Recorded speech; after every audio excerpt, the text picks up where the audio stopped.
सभी को नमस्कार। एक राज मिश्रा उर्फ लकी मिश्रा का। तो जैसा हमने लास्ट वीडियो में बात की थी कि लोग मुझे अगर सजेशन देते हैं कि मैं ये काम करूं आगे तो मैं ज़रूर करूंगा। कौन सा काम पता है ना आपको? फाइनेंस, हेल्थ और इसकी इंफॉर्मेशन आप लोग के साथ शेयर करूंगा। तो गाइस अपन आते हैं बेसिक को लेकर। पहले कि बेसिक क्या क्या चीज़ें लगती हैं। तो बेसिक जब हम गाड़ी लेना या गाड़ी परचेस करने का सोचते हैं तो मैं आप सबसे एक निवेदन भी करूंगा, एक रिक्वेस्ट भी करूंगा कि भी इमीडिएट पे काम मत कीजिए। हमेशा आप जब भी गाड़ी खरीदने की सोच रहे हैं, व्हीकल परचेस करने की सोच रहे हैं, कम से कम आप 15 डेज़ का एक टाइमर लीजिए, 15 दिन का समय निकालिए। और 15 दिन का समय इसलिए क्योंकि पहले आप उस पर एक शोध कर लीजिए, रिसर्च कर लीजिए। छोटी सी रिसर्च, छोटा सा टाइम लगेगा, लेकिन आपको बहुत सारा बेनिफिट होगा। उस बेनिफिट से आपको प्रॉफिट होगा। ठीक है गाइस। तो पहला बेसिक पॉइंट ये है कि जब हम शुरुआत लेने की सोचते हैं तो क्या हमें प्रिकॉशन रखनी चाहिए, क्या चीज़ें हमें चाहिए पड़ेंगी। तो 2 फ़ोटो, फर्स्ट ऑफ ऑल आपकी खुद की पर्सनल 2 फ़ोटो होनी ज़रूरी है। सेकेंड, पैन कार्ड होना आपके पास ज़रूरी है। अगर आपके पास पैन कार्ड नहीं है तो डीएल होना ज़रूरी है, क्योंकि पैन कार्ड और ड्राइविंग लाइसेंस ये आपके 3 काम करता है। पहला, पैन कार्ड और ड्राइविंग लाइसेंस में आपके सिग्नेचर प्रूफ होते हैं। दूसरा, आपका फ़ोटो आइडेंटिटी प्रूफ होता है। और तीसरा, गवर्नमेंट का आईडी कार्ड है, मतलब आप इंडियन हैं, ये प्रूफ होता है। अब आते हैं अपन अगली स्टेज पे कि भाई इसके अलावा और क्या लगेगा। भैया आधार कार्ड लगेगा या परिचय पत्र लगेगा। अब आधार कार्ड और परिचय पत्र क्यों? क्योंकि ये आपका एड्रेस प्रूफ निर्धारित करते हैं। ये आपके एड्रेस प्रूफ पे लिया जाता है। आधार कार्ड और परिचय पत्र, इन दोनों में से कोई एक डॉक्यूमेंट, जैसे पैन कार्ड और डीएल में कोई एक डॉक्यूमेंट होना चाहिए, वैसे आधार कार्ड और परिचय पत्र में कोई एक डॉक्यूमेंट कंपलसरी है। अब इनसे क्या क्या होता है भाई? आईडी प्रूफ ले लिया, परिचय पत्र ले लिया, एड्रेस प्रूफ ले लिया, इनसे क्या क्या और होगा। डीएल वैसे तीसरी चीज़ में भी आता है। डीएल को हम एड्रेस प्रूफ भी ले सकते हैं, बर्थ प्रूफ भी ले सकते हैं, सेम एज पैन कार्ड और आधार। डीएल में आपका बर्थ प्रूफ होता है, इन 4 डॉक्यूमेंट्स में आपके बर्थ प्रूफ भी होते हैं, मतलब आपकी बर्थ डेट होती है। ठीक है, हमेशा याद रखिए कि अपनी बर्थ आप एक ही रखिए। कई बार क्या होता है, किसी के पैन कार्ड में डेट ऑफ बर्थ अलग होती है, आधार कार्ड में अलग होती है। ये नहीं होना चाहिए, इसको करेक्ट करा लीजिए। अगर गलत है तो उसको सही कराइए, ये आपको करा के रखना चाहिए। ठीक है, इसके बाद नेक्स्ट क्या? तो भैया नेक्स्ट है कि एड्रेस प्रूफ हो गया, आईडी प्रूफ हो गया। अब क्या चाहिए? खाते का लेन देन। आपके बैंक, आपका जो बैंक है, जिस बैंक में आपका खाता है, जहां आपका लेन देन है, उसका 6 महीने का स्टेटमेंट लगेगा। 6 महीने का स्टेटमेंट क्यों भाई? 1 महीने, 2 महीने, 3 महीने का क्यों नहीं? तो 6 महीने का स्टेटमेंट इसलिए लिया जाता है कि ये देखा जाता है कि आप बैंक के साथ कैसा लेन देन कर रहे हैं। क्या आपके खाते में आप उपयुक्त मात्रा में पैसे रखते हैं? क्या आप बिल्कुल ही नहीं रखते हैं? क्या आपका खाता एक्टिवेट है? भाई आपके बैंक से ही आपकी ईएमआई कटअप की जाएगी। इसीलिए उस बैंक का खाता हो, जिस बैंक आपसे ईएमआई कटवानी है, उस बैंक के खाते का स्टेटमेंट 6 महीने का लगता है कि हाँ भाई एक अच्छे ग्राहक हैं, खाते का लेन देन करते हैं, खाता मेंटेन रहता है, दैट्स ऑल। इसलिए अच्छा, कई लोग क्या 2020-19 से पहले जब यूपीआई नहीं था तो लोग खाते का लेन देन बहुत कम रखते थे।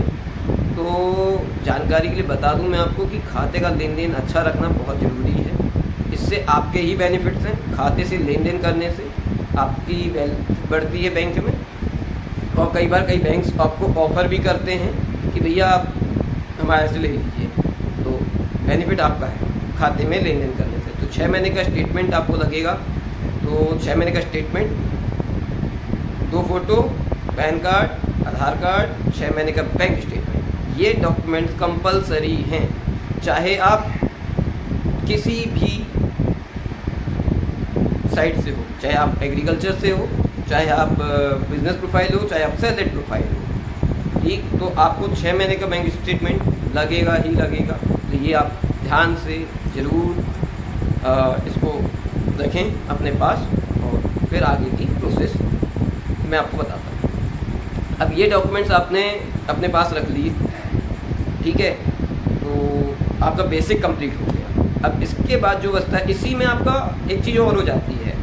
जब आपका ये डॉक्यूमेंट्स कंप्लीट हैं, आप गाड़ी लेने जा रहे हो, परचेज़ करने जा रहे हो, तो मैं आपको खास बात बता दूँगा, ये बात ध्यान से सुनिएगा, ये बहुत ज़रूरी चीज़ है आपके लिए। पैन कार्ड, आधार कार्ड और मोबाइल नंबर जैसे ही आप डीलर के या प्राइवेट फाइनेंस कंपनी या बैंक के पास आप देते हो, ये आपका सबसे पहले चेक करते हैं सिविल जो चेक होता है वो पैन कार्ड, आधार कार्ड और मोबाइल नंबर के थ्रू आउट होता है। मैं आपको जानकारी दे दूँ, प्लीज़ देने से पहले एक तो ओरिजिनल दिखाने के लिए होता है, दिखाने के लिए दीजिए, लेकिन जब इसकी फ़ोटो कॉपी करा के इस पर साइन करके, और ज़रूर ये ध्यान से लिख के फॉर फाइनेंस, ठीक। और देने के पहले की बात बता दूं आपको कि उनसे कंसल्ट कर लीजिए, सारी चीज़ें निश्चित कर लीजिए कि भैया आपका रेट ऑफ इंटरेस्ट क्या है, आपके चार्जेस क्या हैं, आप स्टाम्प ड्यूटी कितनी लेंगे, ठीक है, और आपका फाइल चार्ज क्या है, ठीक। और उसको वेरीफाइड कर लीजिए, ठीक। और एक दो जन से नेगोशिएट कर लीजिए, सबसे कम किसका दिख रहा है, ठीक। वो कहेंगे आपसे कि भैया वो आपके सिविल स्कोर पे निर्धारित है। भैया साफ बोलना, सिविल स्कोर आप तब चेक करेंगे जब मैं आपसे संतुष्ट होऊंगा, अदरवाइज़ मैं आपको अपना सिविल स्कोर चेक करने क्यों दूँ? क्योंकि जितने लोगों से आप, भाई आपने इससे दिया, इससे स्कीम लेने की कोशिश की, ये बोले भैया पहले सिविल चेक करूँगा, तो वो सिविल चेक करेगा आपका, और सिविल जैसे ही चेक करेगा आपका अच्छा दिखेगा तो भैया अच्छा रेट तो देगा तो नो डाउट। लेकिन अगर आप उससे संतुष्ट नहीं हुए, आप दूसरी जगह जाके चेकआउट कराएंगे, तो भैया बार बार सिविल चेक करने से आपका सिविल स्कोर खराब होता है। और 10 जगह सिविल चेक नहीं कराना चाहिए, ठीक है। तो बी केयरफुल, सिविल चेक बार बार नहीं कराना है, एक ही बार कराना है। और पहले आपको कैलकुलेशन कर लेने हैं, आपको बातें कर लेनी है, आपको डिस्कशन कर लेना है, और सारी चीज़ों को सोचने समझने के बाद ही अपने ये डॉक्यूमेंट्स सामने वाले को देना है। अगर आप सेल्स वाले को भी डॉक्यूमेंट दे रहे हो तो उसके लिए उस पर लिख दीजिए प्रोस्पेक्ट कि भैया हमने सेल्स के रीज़न से दिया है, गाड़ी परचेज़ कर रहे हैं इसके रीज़न से दिया है, ठीक है, ताकि वो फाइनेंस वालों को ना दे सके। और उसको क्लियर कर दीजिए भैया फाइनेंस वालों को डॉक्यूमेंट समय नहीं प्रोवाइड करेंगे जब तक हम फाइनेंस वालों से कंसल्ट नहीं कर लेते क्लियरली, ओके। तो आज का वीडियो और आज का टॉपिक हम लोगों ने डिस्कस किया। अगर किसी को समझ में नहीं आ रहा है, कन्फ्यूज़न हो रहा है, तो आप मुझे डीएम कर सकते हैं। मेरा इंस्टा का लिंक दिया हुआ है, मेरा डिस्क्रिप्शन में दे दूंगा, और मेरा फेसबुक का भी लिंक दे दूंगा डिस्क्रिप्शन में।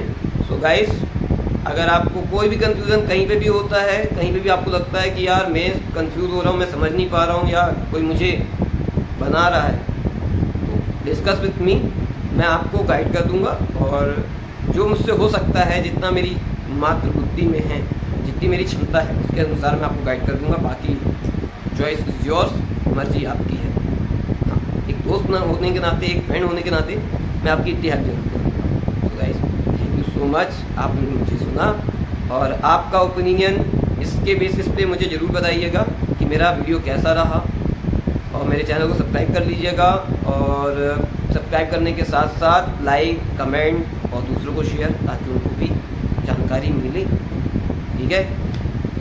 अगले वीडियोस में हम बात करेंगे इनकम प्रूफ केसेस की, नॉन इनकम प्रूफ केसेस की। नॉन इनकम प्रूफ केसेस में क्या होता है, क्या नहीं होता है, इनकम प्रूफ केसेस में क्या होता है, क्या नहीं होता, आप कैसे इनकम प्रूफ केस के दायरे में आ सकते हैं, और कैसे आप अपने आप को एक अच्छा, एक बेटर ग्राहक बना सकते हैं, ताकि आपको कोई ठग ना सके, आपको कोई लूट ना सके। तो सतर्क रहिए, समझदार बनिए। Bye bye.